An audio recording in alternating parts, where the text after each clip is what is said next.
Hey all, I am back to talk a little bit more about defunding the police, or as I referred to it last time, reimagining protect and serve. We're going to do a little reimagining today, but first we're going to talk about why we need to reimagine and go over some context aside from the fact that people of color are being killed indiscriminately, which really should be enough of a reason to make some change, but for a lot of people it doesn't seem to be enough. So we're going to talk about all the reasons why change makes a lot of sense, both for police officers and for the public.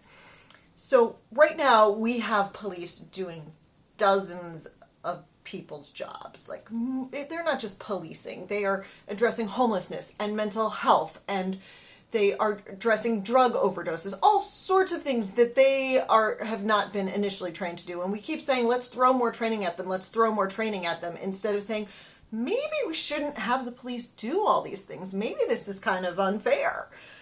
4% of calls to the police involve violent crime. Only 4. 90% of the time when an officer shows up to the scene of a crime, the crime has already happened. The person is no longer being immediately threatened. There's not a reason for an armed officer to show up because the assailant is not there anymore. If it's a robbery and the robbery is already over, like, you don't need an armed officer for that either. You really kind of need a bureaucrat who's going to come and talk to you about, like, what did you lose and how'd they get into your house? Maybe have somebody talk to you about safety and locking things, making them more secure. Now, if it's a rape, do you want a man with a gun showing up in your house if you've just been raped? I mean, rape victims don't want that. They want, like, a matronly woman to bring them Quaaludes and tea. That's kind of what rape victims want. So, at the very least, a social worker, but a police officer can often be extra traumatizing, and sometimes they just don't say the right thing because they're not trained to say the right thing, and they make it worse for the person, which is not what they want to do, but it happens a lot. So, domestic violence calls. Here's another one. 40% of police officers, and this is a debated statistic, I will admit that, but some have said that 40% of police officers are perpetrators of domestic violence. So do you want a 40% chance of a domestic violence abuser showing up to help you with your domestic violence abuser? I don't know that you do want that. That seems like maybe not the best situation, but we'll get back to that because domestic violence situations are often very volatile and dangerous and are one of the reasons you might want somebody to show up with some backup. 10% of the calls to cops are mental health calls. 10%. Now, police officers, they don't like mental health calls. They are not trained for mental health calls, and mental health calls often take up very much of their time. So it's not really a good use of our tax dollars to have police officers dealing with mental health calls, nor is it good for the people with the mental health issues. Now, speaking of mental health, do you know who has a lot of mental health issues? Police officers. Yeah. So 84% of cops have experienced a traumatic event. That should not be a surprise, but, like, really, a lot of these cops walking around out there are the walking wounded. They have seen some terrible things, and they have PTSD. It's not their fault. The stress of the job often drives officers to either substance abuse or, like I was saying, domestic violence. And a lot of that domestic violence goes unreported because it's very hard to, like, enforce an order of protection against a police officer. It's hard to get the system to work against itself. Now, cops are also at higher risk for suicide than any other profession. The number of officers who die by suicide is 3 times that of the number of officers who die in the line of duty in any given year. That's not a great statistic. So the current system is not efficient or helpful for the public, and it's not healthy for the cops. So then the question is, how do we change it? And this is part of the conversation around defunding the police. When people say they want to defund the police, they're not saying that they want anarchy. That's not what people are saying.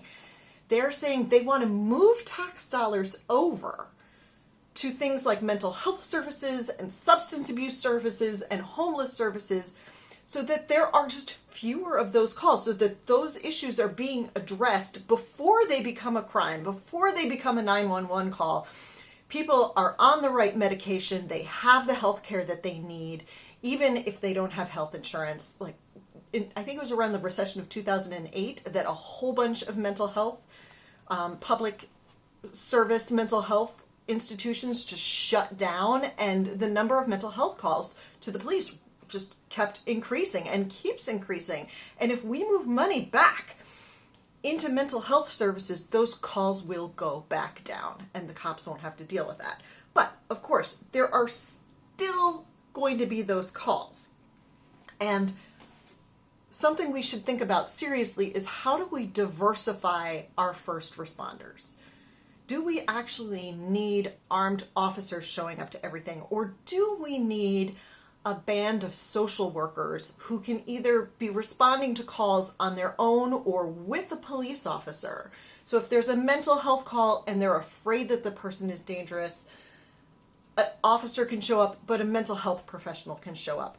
If there's ever been an example of police not knowing how to address somebody with a mental health issue, it is that video of Daniel Prude and Rochester being terribly abused by the police. And they were not being respectful and various other things, but also, like, they didn't know. Like, their loud voices, the bright lights, all of those things were further triggering that man. And if a social worker had come up, or somebody with any sort of substance abuse expertise, they would have been like, ooh, you know what? Let's turn the lights off. Let's back it up. Everybody, nobody touch him. Let's have a conversation. Would you like some cool water? What's wrong? Why are you hot? Why aren't you wearing any clothes? It's a completely different conversation with somebody who knows the right questions to ask. And then you're not asking police officers to be experts on mental health when that's not why they went into the job. So if we have social workers who are expert in helping the homeless, in dealing with drug abuse issues, in dealing with rape victims, in dealing with people who have autism, in dealing with a variety of mental illness, then we can respond to those emergencies in a more effective way. And a lot of that money that has been putting into arming the police and militarizing the police can be taken away and spent in a way that actually helps the community and drives down crime, and doesn't just continue this knocking of heads between the police and the public, which is what's happening right now. And we need to diffuse that and come away from it. And my dog really wants to go outside, so I'm going to have to end this video now, but that was pretty much all I needed to say. Be safe, wear your masks, don't get COVID.